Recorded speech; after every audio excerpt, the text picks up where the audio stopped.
Hi, and welcome back to Bernal Cutlery's YouTube channel. My name is Kyle, and I am here to discuss the difference between stainless and carbon steel kitchen knives. It's one of the top questions we get from customers online and in person when they come into the store. And I would like to give you some information to hopefully answer some of your questions. I do want to go over a couple things first, kind of the basics of knives, to kind of lead into the information that we're going to get to about the differences between the two types. And to begin with, almost all high quality kitchen knives, with the exception of ceramics and things like that, are made from steel. And what steel is an alloy. And alloys are two metal compounds that are combined to make one. And in this case, steel is a mixture of iron and carbon. And one of the top questions we get is, or not questions, but asks we get is, people walk in and they say, I want my first high carbon kitchen knife. And what they don't understand is that if they have a kitchen knife at home, they have a high carbon knife. And what high carbon is referring to is the amount of carbon that is mixed into the steel mixture. And in order to be considered high carbon, you'd only need 0.5% carbon in the steel to be considered high carbon. It's not limited to 0.5, but that's the minimum required to be considered high carbon. So if you have a kitchen knife at home, you do have a high carbon steel. The high carbon terminology is really left over from old marketing days to get you to buy their knives, making you think that you had a better knife because it had higher carbon, and that's not necessarily true in all cases. The second thing I want to go over is that all knives can rust. Just because a knife is stainless steel doesn't mean it will not rust. It's stainless, not stain proof. So if left in the wrong conditions, a stainless steel knife can rust just like a carbon steel knife. Let's kind of dive into this. We'll start with carbon steels because they are the more traditional steel type. They've been making knives out of carbon steel for a really long time. Legend has it that steel kind of got discovered by ancient cultures. They were forging their metals, their early irons, and to offer respect to their deceased loved ones or enemies or pets, they would burn the bones of these creatures into the steels. They came out with a higher performing, more durable, sharper, longer lasting, all these qualities that we look for in steels today. They came about them by chance. So I thought that was a pretty cool story. But in terms of carbon steel, what makes a knife carbon versus what makes a knife stainless is that it's the level of chromium in the alloy. Chromium is a element that adds durability, it adds some corrosion resistance, and it depends on how much is in the respective knife to make it carbon or stainless steel. In order to be a carbon steel knife, it has to have 13% or less chromium. A stainless steel knife has 13% or more chromium. And we'll kind of dive into what chromium in the mixture exactly means, some of the other elements that are mixed into steels to give them certain characteristics in future videos. There's a ton of different carbon steels out there. There's a ton of different stainless steels out there. Each one of them have different makeups and different uses and different characteristics, and we'll make more videos about those in the future. But for now, we're going to try to keep it as simple as we can because this can get confusing quickly. So carbon steel knives. They are known for being able to take a better edge. They're known for being able to be sharpened with more ease. They tend to get a little bit sharper and stay sharper for longer.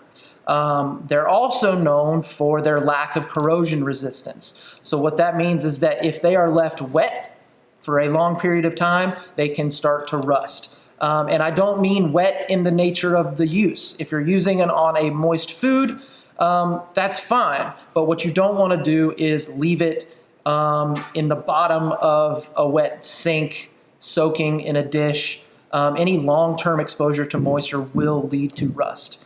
Also, in regular use, with responsible use, it will also develop a patina. And patina is the oxidization of the metal from exposure to the foods, and more specifically, the pH of the food. So anything that's really high on the pH scale or really low on the pH scale will cause the knife to take on a discoloration, and over time it will develop a very thin layer of patina across the knife, much like cast iron, if we have any cast iron fans out there. So a carbon steel knife, it's going to have typically a high performance, but it's also going to require a little bit more maintenance. So if you're the type of person that enjoys taking care of things, you like taking care of nice things, a carbon steel knife could be a good fit for you. Stainless steel knives. So stainless steels, like we said, they have 13% or more chromium and usually a lot of other stuff added to it. But for this conversation, we'll just stick to the chromium. That high level of chromium gives it corrosion resistance. So it will, where we just discussed that carbon steel knives can rust if left wet, a stainless steel knife will help prevent that. The qualities of stainless steel are really going to be that corrosion resistance, but they're also going to be a little bit more durable. That chromium added to it gives it a bend instead of break quality. So one thing we didn't mention about carbon steel is that they're so hard that they can be brittle if they're really thin. And some of our really high-end Japanese knives are ground super thin to feel super sharp, but they can also be brittle because of how hard they are. They want to snap before they bend. Stainless steel knives are typically going to be able to withstand more impact, withstand more abuse. But with that, because they are softer, they can absorb that impact. They're not going to stand up on quite as tall of a point on the edge, so they may not get as sharp. They're going to be a little bit more difficult to get sharp because that chromium and those other elements are going to resist breaking the carbides away from themselves to form that nice tall edge. And just because a knife is stainless steel doesn't mean that is necessarily worse or better than a carbon steel knife, and same thing with carbon steel knives. There's a lot of factors that come into play, a lot of variables in what other elements are added. Really important is the heat treatment that the smith used. All those things factor into the performance of the knife, but you can kind of count on these very general characteristics to kind of point you in the right directions in terms of what type of knife you want to be shopping for. And there is a mindset out there that stainless steels are not going to perform as well as their carbon steel counterparts. And 30 or 40 years ago, that was true. Those older knives, they're incredibly durable, but they're really soft. So they're gonna dull fast. They're gonna be really hard to sharpen by hand. And now, as steels get more technologically advanced, you're seeing things like powdered steels, which, and a really simplistic explanation is they take a stainless steel and they blow it into a powder, and then they compress it back down into a solid state and then forge the knife from that. Some of these knives, like our Gihei ZDP 189 line here, it's going to outperform a lot of the knives in the shop, most of the carbon steel knives in the shop, but that's just because it's a very special, really advanced stainless steel, and my personal belief is like that's where the stainless steel market is heading. So in a few years we may be having a different type of conversation in terms of performance. If you're wondering what knife is good for you, it's my opinion that anybody can learn how to take care of a carbon steel knife. It's just a matter of if you want to or not. A good barometer that we use here in the shop is if you own cast iron pans and you take care of them and they're not a burden to you, a carbon steel knife is going to be a good fit for you. If you like to sharpen your knives at home, a carbon steel knife is going to be easier to sharpen by hand. You're going to get faster results. It's going to feel less like a chore and more like you taking care of something that will take care of you with proper care. Stainless steel knives are typically better fits for home cooks, especially those with families, those with people in the house that you're not sure if they're going to be using the knife or if they're going to respect it and take care of it as you will. And like I alluded to earlier, we have a lot of great stainless steel options that are high performing also. So you're not going to be able to, or you won't have to sacrifice a really well performing knife for something that doesn't need to be taken care of as closely. And now we're going to go over, I'm going to give you some real life examples of what to expect from your carbon steel knife versus your stainless steel in terms of performance, and then an example of what can happen to a carbon steel knife if it is neglected and not cared for properly.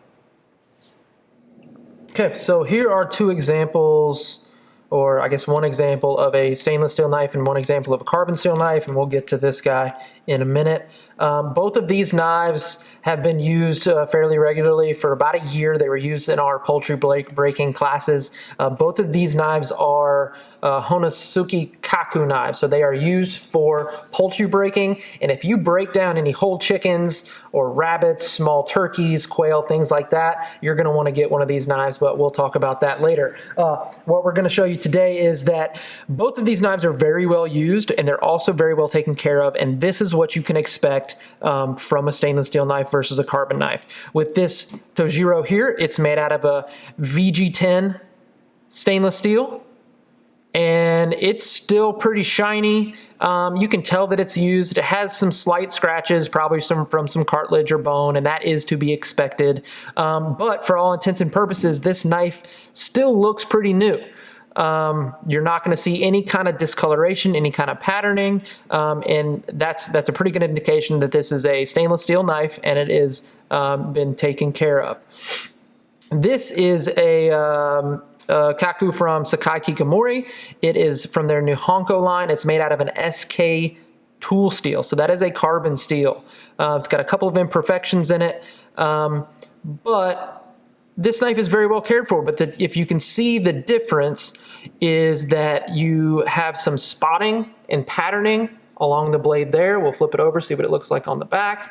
And what looks like a dirty knife is in fact very clean, but that is the oxidization and patinaing of the carbon steel. So as it was used and came in contact with the proteins and whatever else it was used on, it took on some coloration. Now, this is an example of a carbon steel knife. It's very old, it's a vintage piece, very well used, but also pretty well neglected. And if you look here, it does have some patterning, it does have some discoloration, but what it does have is rust. So if you see patterning on your knife that's black or beige or even tan, that doesn't necessarily mean it's rust, but how you can tell is if you can feel it. Going back to the Nihonko knife, this still feels smooth to my finger. Here, I'm feeling bumps, I'm feeling abrasion, I'm feeling some dust coming off, and that's the difference between patina and rust. This knife was left wet for a long time, and the rusting took place and started eating away at the metal and started the pitting and discoloration there. So a good test to see if your knife is patinaing or rusting is take your fingernail, find the point that you have a question about, and if your fingernail catches on that spot, that's a really good indication that it's rust. If your fingernail glides right over it, that means that it's probably just patina or very, very early stages of rust. And we do have a video already out about how to clean up a rusty knife and what to do if you find yourself in that situation. Okay, so that's a very simple breakdown of the difference between carbon and stainless steel knives. We're going to be making hopefully a lot more videos going into the nuances of all the different carbon steels, all the different stainless steels, so that you can make a better informed decision over your next knife purchase. If you like what we're doing, please hit subscribe. Thanks for watching.